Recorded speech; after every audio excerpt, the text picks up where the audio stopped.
High বন্ধুরা, আজকে আমি আপনাদের দেখাবো ফেসবুকে দেখে নেওয়া ভিডিও আবার কিভাবে দেখবেন। তো করবেন কি, সর্বপ্রথম আপনি ফেসবুক অ্যাপ্লিকেশনটি ওপেন করে নেবেন। ওপেন করে নেওয়ার পর এইরকম ইন্টারফেস চলে আসবে। তো এখানে ওপরে বাম দিকে দেখতে পাচ্ছেন থ্রি লাইন, এই থ্রি লাইনে ক্লিক করে দেবেন। থ্রি লাইনে ক্লিক করে দিতে এইরকম ইন্টারফেস চলে আসবে। তো একটু স্ক্রল ডাউন করবেন এবং এখানে দেখতেই পাচ্ছেন সেটিংস অ্যান্ড প্রাইভেসি।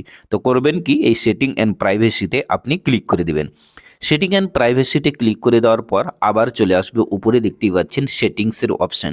তো আপনি করবেন কি, এই সেটিংসে ক্লিক করে দেবেন। সেটিংসে যেমনই ক্লিক করবেন নেক্সট পেজ ওপেন হয়ে চলে আসবে। এখানে অনেকগুলি অপশন চলে এসেছে, আপনারা দেখতেই পাচ্ছেন।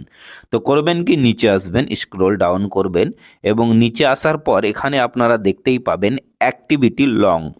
তো করবেন কি, এই অপশনটি দেখতেই পাচ্ছেন, এই অপশানে ক্লিক করে দেবেন। চলুন আমি ক্লিক করে দিচ্ছি। ক্লিক করে দেওয়ার পর কিছুক্ষণ ওয়েট করবেন, তারপর এখানে আপনার কাছে চলে আসবে এরকম ইন্টারফেস। তো এখানে আপনি দেখতে পাচ্ছেন ইওর ফেসবুক অ্যাক্টিভিটি। তো আপনি এই ফেসবুক অ্যাক্টিভিটি এখানে আপনি ক্লিক করে দেবেন। এখানে ক্লিক করে দিতে এখানে অনেকগুলি অপশন চলে এসেছে, দেখতেই পাচ্ছেন কমেন্টস অ্যান্ড রিয়াকশন। তারপর এখানে চলে এসেছে পোস্ট। তো আপনি করবেন কি, সিম্পলি এই পোস্টের এখানে ম্যানেজ পোস্টের অপশনটি আসছে, এখানে আপনি ক্লিক করে দেবেন। এখানে ক্লিক করে দিতেই আপনার সামনে সমস্ত ওয়াচ হিস্টোরি চলে আসবে।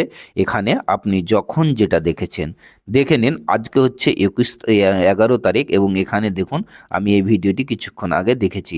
এখানে সমস্তই চলে এসেছে আমার ওয়াচ হিস্টোরিতে, এখানে সমস্ত কিছু চলে এসেছে। আপনি যদি পুনরায় এই ভিডিওটিকে দেখতে চান, এখানে ক্লিক করেই আপনি ভিডিওটিকে দেখতে পাবেন।